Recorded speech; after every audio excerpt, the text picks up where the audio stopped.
Hi everybody, what is going on? It is your boy C4 here, and today I'm bringing you another top 5 fantasy must video. If you haven't checked out my previous ones, I've done top 5 must, bust, and sleepers for both the running back and quarterback position, so make sure you check those out here. Today we're breaking down the top 5 must wide receivers for the upcoming fantasy season from your own personal fantasy guru, C4. So jumping in at number 5 is going to be the Dallas Cowboy wide receiver, the crybaby himself, Bryant. Regardless of what you think about him, especially me being an Eagle fan, he is one hell of a wide receiver. Maybe a little bit of an emotional wreck, but he's always going to get good yards when Tony Romo's throwing the ball. Last year, 1,200 total receiving yards, 13 touchdowns, and 93 receptions. I can see another similar stat year to that. I'm not going to say that personally. I don't feel he's going to get any much more higher than that. 93 receptions is very, very high. But again, still definitely a lock for a top 5 wide receiver, and probably a good third round pick if he's there.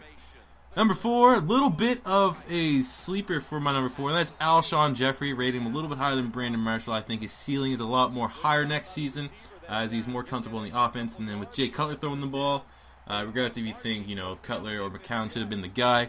Last year, Alshon Jeffery had 1,400 receiving yards, 7 touchdowns, 89 receptions.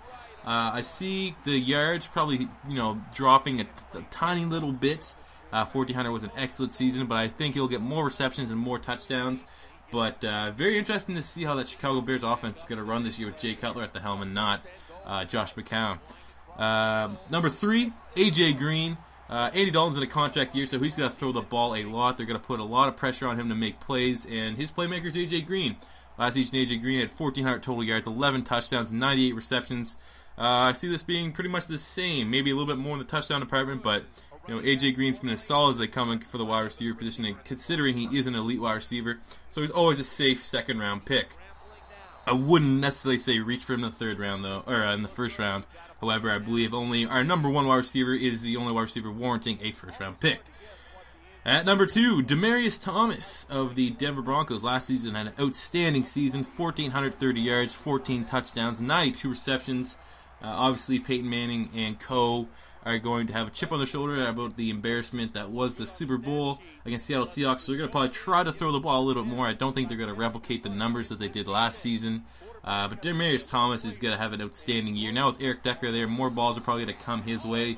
And like I said, I could probably easily see him breaking the 100 reception mark, especially in a PPR league that's very valuable.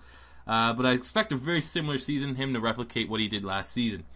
And number 1, of course, is Calvin Johnson, the only wide receiver warranting a first-round pick in your draft. Last year, injured Calvin Johnson had 1,500 total yards, 12 touchdowns, 84 receptions. And with Josh Gordon just being a complete and utter fuck-up in life, Calvin Johnson is, once again, the undisputed top wide receiver from last season.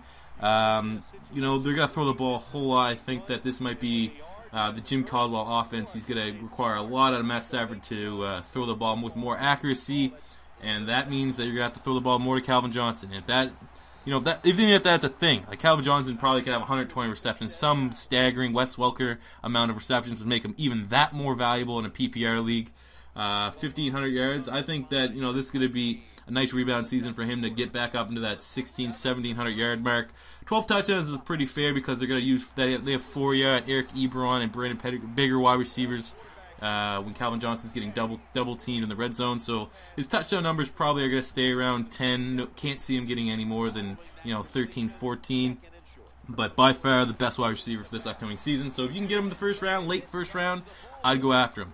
But there we go, guys. Those are your top 5 fantasy must-wide receivers for the upcoming season. As always, make sure you subscribe to Beast Mode TV. Let me know in the comment section below who you think are the top 5 wide receivers. And until next time, guys, it is your boy C4 saying peace out.